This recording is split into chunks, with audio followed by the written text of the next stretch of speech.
It is January 22nd and 2019, and we're here at Mom and Dad's at the farm, and we're going to discuss our sister, her daughter Adrian. So, Mom, do you want to start, or would you like to? Well, it's interesting. When I was pregnant with little Adrian, things were as normal as what most pregnancies are. And but anyway, we lived in Boise, and it's interesting that we had company come and be with us. They were really good friends of us because he was involved with Bob at the dental school. Bob had him as a patient. And so anyway, he and his wife, and I can't even remember what their names are, but anyway, they came to be with us and were at our home. And when I was ready to go to the hospital, we had a calf.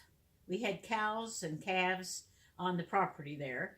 And one of them was having a problem. It was sickly and stuff. And so Bob had called Brother Simmons to come out and check the veterinarian to check that out, see what was wrong. So was it Brother Simmons or was it Brother Johnson?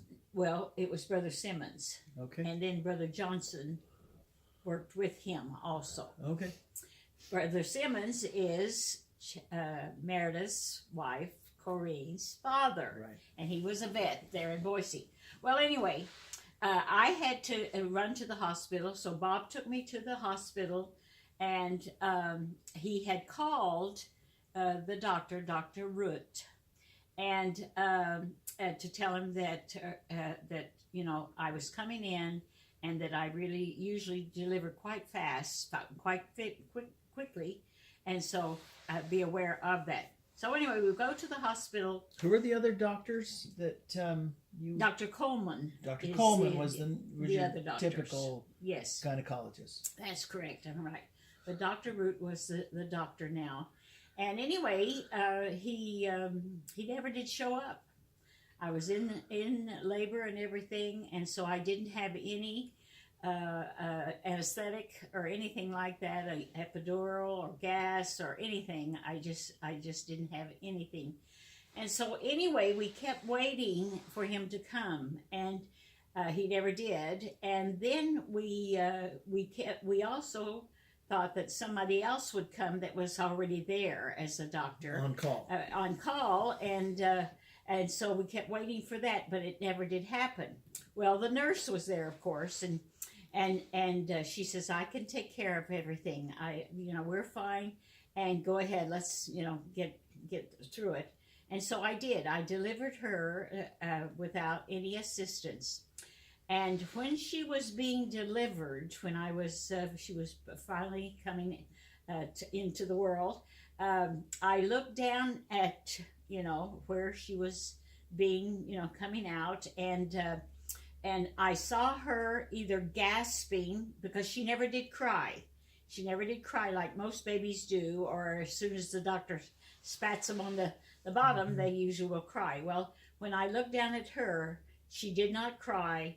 She just, to me, I thought that she was gasping for breath, trying to take that first breath, and which she didn't for a while. And then finally, she was all right. Mm-hmm. Well, anyway, Dr. never did come the whole time even after she was born. He really didn't come. And Bob had kept calling the home. I called the home and informed them so that his wife and his son knew that Talmadge should come in and had the baby.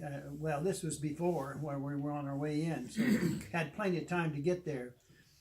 But then we discovered that he was down at the fairgrounds, because it was in August when she was born, and she was born August the 9th, wasn't it? 9th?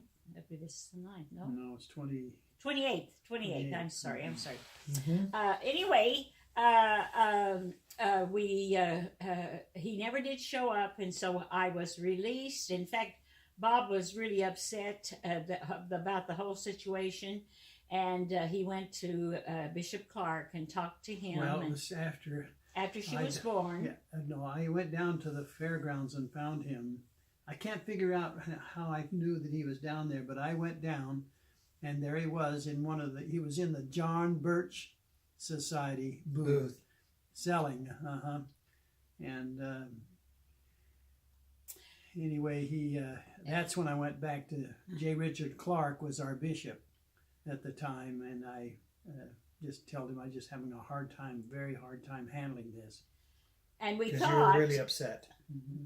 we thought that the cows had gotten more attention quicker than I did in having a baby. Right. And so anyway, and it was a long time after that I was at a meeting once, and his nurse, Bishop, our brother, Dr. Root's He was nurse. a member of the church. Oh, he that was a a member of member the of the church. and she was there at that meeting, and she said, "Oh, you've had your baby," and I said, "Yes, quite a while ago." And she said, "Well, you didn't tell us. How come you haven't come in, or why didn't you tell us?" And so I told her. I says, "Well, he didn't show. He never did come." It was a Saturday morning, wasn't it? I know. I think there was a different time, different day.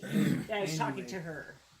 So it was upsetting. It was very upsetting, but anyway, and then after all of that, we, as Adrian started, she was, to me, seemed normal and seemed not to have any problems, because we nursed, and like I did all the rest of the babies, and she seemed to be getting along okay. Well, then the older she became, the more we realized, or I realized, that there was something not right, that I thought it was her eyes.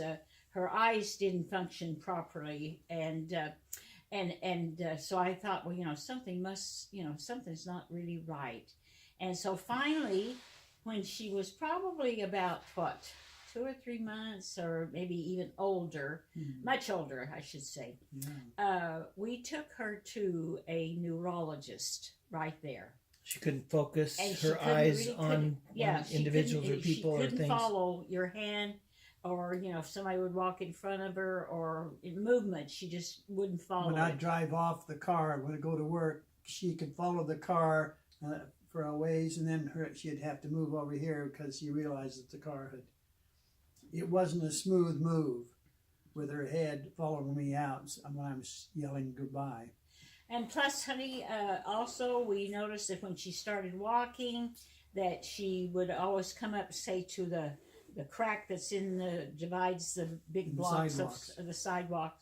She would come up to it and kind of feel with her foot to see whether it was something up or down, and whether she should walk on that. Well, anyway, we had taken her to the doctor, to the neurologist, and he had examined her quite, thoroughly, and he said, "Well, I think you should just take her home, for she really is just like a little blob."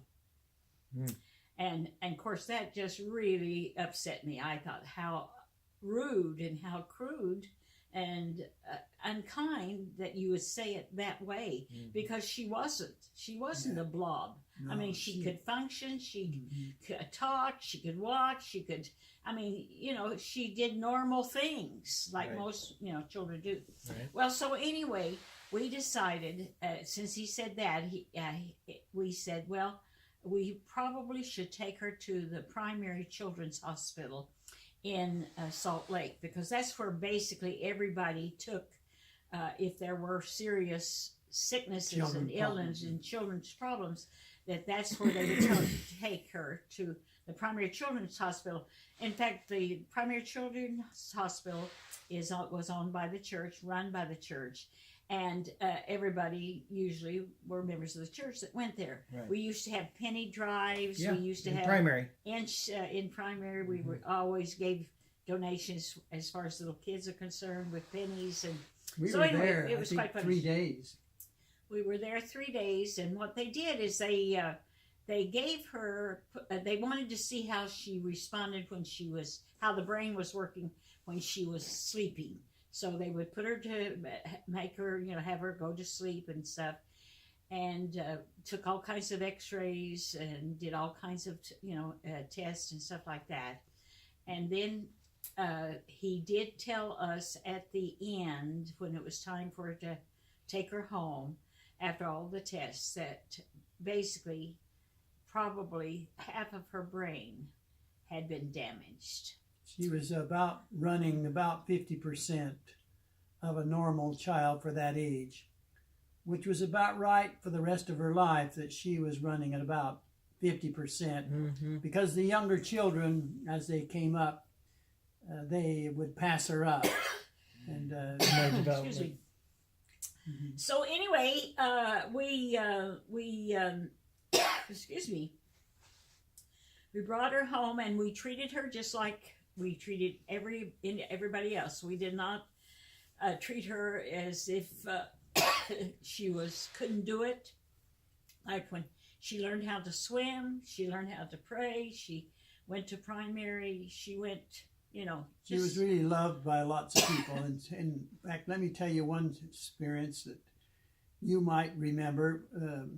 When she would have her turn to pray for the family, she had to pray with her eyes open and her head up, because she would look at each child, each person in the room, making sure that each of them were mentioned in the prayer. And it wasn't but a couple of weeks later that's what the lesson was for home evening night. And I used Adrian as an example to all of you kids, that's the way we should pray, not with the eyes open, but we should have it come from our heart. Because she never said the normal phrases. She couldn't remember. She couldn't remember the normal phrases, and so hers all was genuine from the heart, and that's the way we should pray. And so that was my home evening lesson. So anyway, again, we enrolled her in kindergarten. She went to Mrs. Brown's kindergarten and graduated from that. And then we were thinking of Cloverdale. We went to. We were thinking of putting her in the professional school, Montessori. Is that what it's called, Montessori? A school.